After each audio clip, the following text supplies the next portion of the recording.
Recovering from any injury can be a long and painful process, and of course the best thing we can do is try to avoid injuries altogether. Certain exercises can help with that. Joining us today with exercises to help make you injury-proof, 2 News fitness expert Wes Cole. Good morning. Morning. All right, we're going to start off with thinking laterally. Well, you know, the thing about it is people, especially runners, they're moving forward all the time. They don't think moving to the side. Not only do you need to work this, but you need to kind of prepare your nervous system to be able to for a sudden change in direction, or you're going to risk injury. Okay. Beth, come out here. These are great exercises.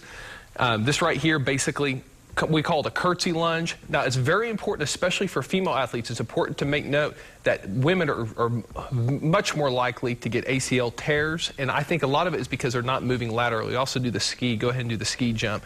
Doing simple exercises like this will train your nervous system and also condition your body for a sudden change in direction, because if you're not prepared for this and you move over suddenly, I don't care if you run 5 miles in a straight line, you could really hurt your knee. But do these exercises. I think it'll make a big difference. Thank you, Beth. All right, rotate your body. Well, you know, you need to rotate your body. Any type of full body exercise, any type of full body, not only do you need knee specific, but you need pushing exercise, but you need something that will force you to twist. These are some great exercises we do a lot in my gym. These are 2 of my favorites. The wood chop right here. This is working the entire core. This is working her legs, but then again, it's teaching her to rotate. In a lot of athletics, rotation is very, very important. We also do one on the ground too. You can do this with a medicine ball. Beth's got pretty strong abs, but just basically switching, moving to the side, just like so. It's very hard. She's having to kind of balance on her butt. I'm sure that hard floor feels really good. Thank you.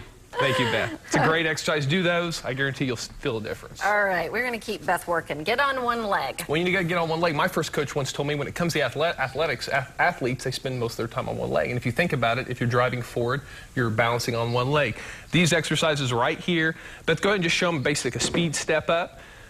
Exercises like this are so important. Good. Keep your belts right there, kind of wobbling. Exercise like that. And of course, you know, if you're not really ready for this, you could also do lunges. Go ahead and just show them a basic lunge.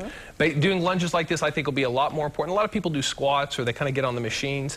This right here is especially good, especially if you're into running. Because like I said, if you're running, you know, you're basically going to be driving off one leg at a time. Thank you, Beth. Okay. And lastly, train your core. You know, you want to train your core. So many people think of core as the abs. But the core, like we've talked about before, is you want to visualize an imaginary belt. The biggest thing I see that's wrong with people's core training is they don't work their back. This is a great exercise. I know I've gone over it before. It's kind of boring, but this right here will keep you from injuring your back so much. 3 or 4 sets of 10 to 12 reps a good morning.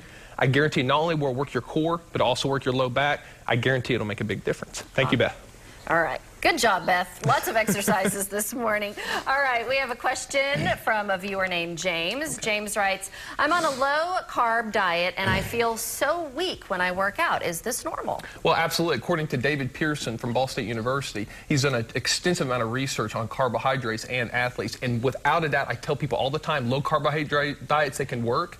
But when you reduce your carbohydrates, you reduce your performance in every aspect, from strength training or not. So, you know, be real careful. And if you're doing a lot of running, remember, you want to think of those carbohydrates as almost pure energy. And, you know, you can lose weight on them, but, you know, you will see a decrease in performance. So, you know, you might kind of want to cycle it, balance. It's really good maybe a week before pictures or before a wedding. Maybe reduce your carbohydrates a little bit.